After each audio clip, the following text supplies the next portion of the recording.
One of the keys to sustaining improvements in the way we eat is the ability to practice moderation in our diets. As a society, we tend to take an all-or-nothing approach to food, eating too much of something or trying to eliminate that food or category of foods altogether. That tendency towards extremes becomes even more obvious when we look at what's happened to the food on the shelves of our local supermarkets. On the one hand, we've supersized everything, and on the other hand, we see claims like fat-free and sugar-free everywhere in the supermarket. And these claims attract us because they're absolute. But if we can master the skill of eating with moderation, then no single food needs to be forbidden. We can eat the foods we enjoy as long as we don't consume too much of them. How much we eat is a very important question, and how to regulate our appetite or moderate our appetites is very hard for people. We are socialized to eat until we're full. That's not a natural thing, and it's not a universal thing. You know, in France, when you're hungry, you say, j'ai faim, I have hunger. And at the end of the meal, you don't say, I am full, and you don't ask your children, are you full? You say, je n'ai plus faim, I am no longer hungry.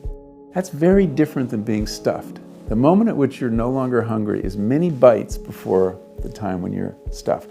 And we ask our kids the wrong questions. We say, are you full? We should say, are you satisfied? Are you still hungry? So you see, there are cultural ways and mores and manners that help us deal with quantity in food. So we have to look at things like portion size. We have to look at things like the way we talk about food. Are people really looking for lots of calories when they eat? I think they're looking for lots of food experience, an intense, satisfying food experience. And if you look at the French and many other cultures as well, they get more food experience with less food. And they do that partly by eating more slowly, eating socially, eating better quality food. There is a trade-off between quality and quantity, and the American food system is very much organized around quantity. And in fact, one of the biggest contributors to the obesity epidemic has been our tendency to consume enormous quantities of low-quality food. This is not to suggest that the foods we eat need to be expensive, but we need to spend our food budget wisely on the foods that will support both good health and enjoyment. Well, what about having less of the better food and approaching it that way so that every bite is enjoyable? You'll notice, everyone will notice, that whenever you're sitting down to eat, the first bite is the best. And the Chinese have a saying, the banquet is in the first bite. So let's focus on those first few bites, smaller portions of better quality food.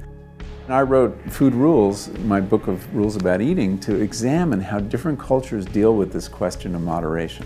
Many cultures have a rule that basically says stop eating before you're full. The Japanese say hara hachibu, eat until you're 80% full.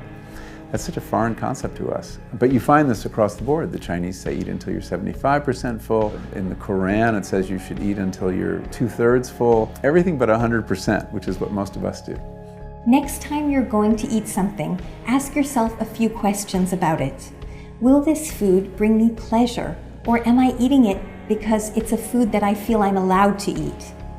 Eating foods that don't bring you any pleasure is another form of taking in empty calories, because they're empty of enjoyment. The very next question to ask about a food you're considering eating is this: is this food worthy of me?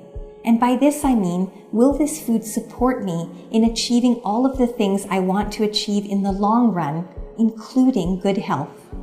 If the answer to this question is yes, then the very next question is, how much of this food do I really need to eat to feel satisfied, knowing that I can have it again tomorrow or later this week because I've mastered the art of moderation? Each day should include moderate amounts of food that bring us pleasure.